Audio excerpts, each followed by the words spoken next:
What's up, champions? It's Trevin Peterson here with another Amazon FBA video that is going to blow your mind, okay? So I'm going to show you literally how I tripled my sales in one day. So I'm going to give you 3 different steps that you guys can implement right now to increase your sales starting today, okay? So this is a super awesome technique that I have proof and I will show you. So without further ado, let's dive into this video where I'm going to show you how you can triple your sales.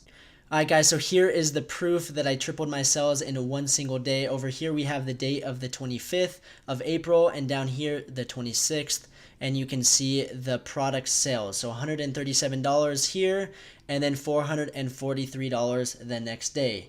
And I'm going to show you right now the 3 techniques that I used to have this increase, and I promise if you guys just start implementing these 3 simple things, you will see dramatic results. All right, so let's dive right into it. So the first thing is you need to optimize your listing. There are 2 main points to this, that is bullet points and pictures. So the first one is bullet points.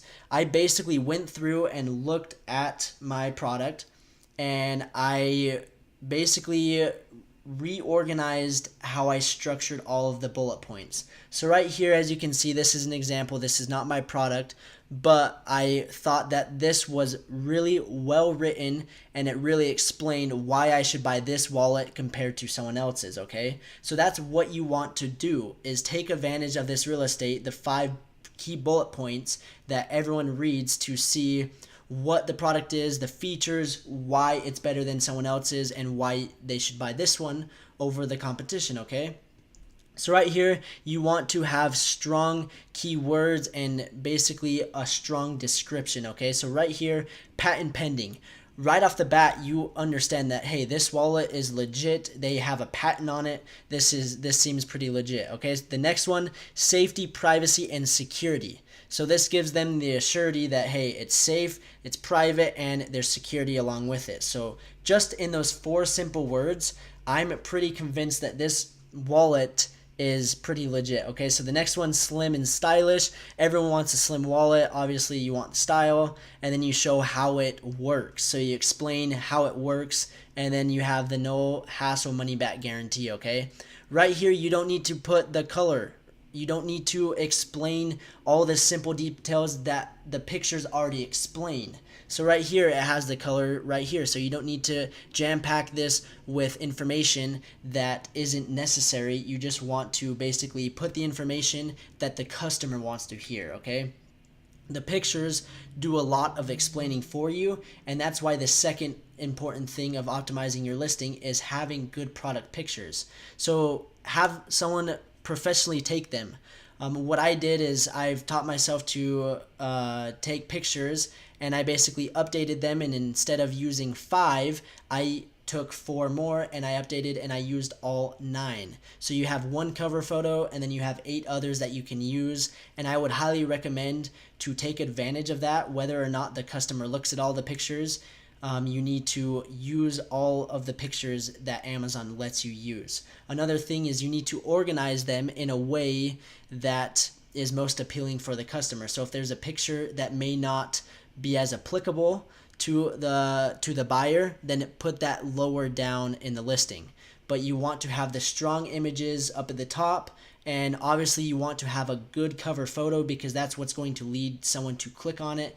If it's a crappy picture that's low quality, no one's going to click on it in the first place. They want to see something that is high quality, and as soon as they click on it, then they'll see the bullet points and the other pictures, and right there you have an optimized listing that is going to convince the buyer to buy from you rather than your competition, okay? So that is the first thing that I did. I basically reorganized my bullet points, talked about the benefits and why they should buy this instead of stupid random information that they don't care about. And then the next one, I took some more pictures and I uploaded them in an order that was more convenient for the buyer. So that's one. The next one is I adjusted the sell price. So this is one little tip or technique or hack, if you will, that I do on a lot of my products. So you edit your product and you go to offer, and then you have the standard price, and then you go down here and you do manufacturer suggested retail price. So the sell price, I don't know what it is, but I use the sell price and it doesn't show that it's on sale like it does here. But this is having the manufacturer suggested retail price right here, and then up here is the actual price. So it makes it look like it's on sale rather than just putting a sale price, and it doesn't show that it's on sale. I don't understand that at all, but this is one thing that I have changed on a lot of my product listings, and I see huge results.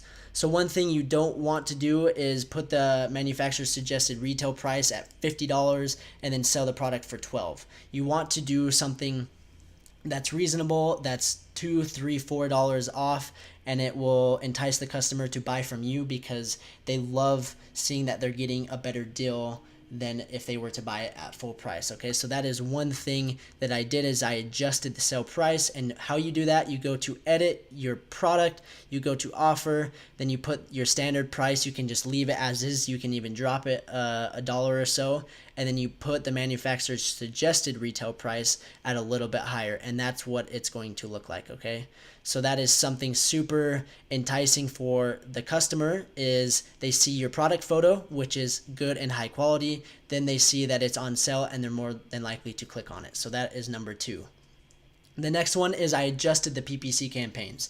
So whether you're doing automatic or manual, what you need to do is you need to get an advertising report.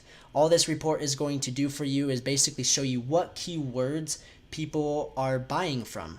That is something crucial because a lot of times you are paying for clicks of random keywords that aren't really related. I mean, they're related to your product, but they aren't. So for example, I have an iPhone and then I have a charger. Actually, not a charger. Let's say a phone mount, okay? So I want to buy an iPhone phone mount, okay? So what I'm going to do is I'm going to search iPhone phone mount. But the people selling an iPhone has iPhone as their keyword, but I'm looking for an iPhone phone mount, not an iPhone. But they're paying for someone that is looking for an iPhone phone mount. So they're not related, and it's kind of it's possible, but basically you're trying to convince the customer to buy an iPhone when they're looking for a phone mount. So you want to target the persona or the buyer of what they are actually wanting to buy instead of convince them to buy something that they weren't originally searching for. So I hope that makes sense, and how you're going to find that is getting and downloading the file of the Excel spreadsheet, and you're going to go through and you're going to see what's the acquisition cost for each keyword, and you're going to find the lowest acquisition cost, the highest sales for certain keywords, and you're going to pull maybe 5 to 10, even 3. 3 is better than paying for 20 keywords that aren't doing any good. So if you're running a manual PPC campaign, you're going to go through and see which keywords are performing well and which ones are not, and you're going to disable the ones that you're basically wasting money on, and then you're going to up the bid for the ones that are actually converting. Same thing with automatic. You're going to create the report and you're going to see which keywords people are buying from. So that is something huge, and as soon as I adjusted it, I created a different manual targeting campaign with 5 keywords instead of having 100. I narrowed it down to about 5 that I know that are targeted towards a specific audience and buyers that are looking for my exact product. This is going to save you money, your acquisition cost is going to drop, and it's going to lead to more sales. So that is the third thing that I did, is updated my PPC campaigns, and I saw huge results. And the best thing about it is my PPC, I didn't spend, I cut it down in half. So let's say I was spending $20 a day. On the day that I got $443, I spent $10. So it was a huge increase of cost of acquisition, and it dropped down to I think like 5% for my acquisition cost, which was huge. And it was by simply optimizing my listing, changing the product photos, updating the sales price, adjusting the price, and then looking at to see which keywords are profitable and are bringing buying customers. Okay, so those are the 3 most important things that you guys can do to increase your sales, and I promise if you do it, you will see results. You may not see triple your sales volume, but you will see more sales day by day as you do the tweaks and adjustments that are necessary to convince the buyer to buy your product compared to the competition. Okay, so I hope you guys enjoyed this video. I promise this works, and just implement these simple steps. Take some time to change the bullet points, take professional pictures, hire someone to do that, and then take the time to look at your PPC campaigns. So like this video if you enjoyed it, leave a comment with any questions, or if you want to see more videos like this, or just leave a comment saying that you like this, because it makes me feel like I'm helping you guys, and I really appreciate that. And then hit the subscribe button and the notification bell, because I'm dropping videos almost daily of how to build a successful Amazon FBA business. So thanks again for watching, guys, and we will see you in the next one.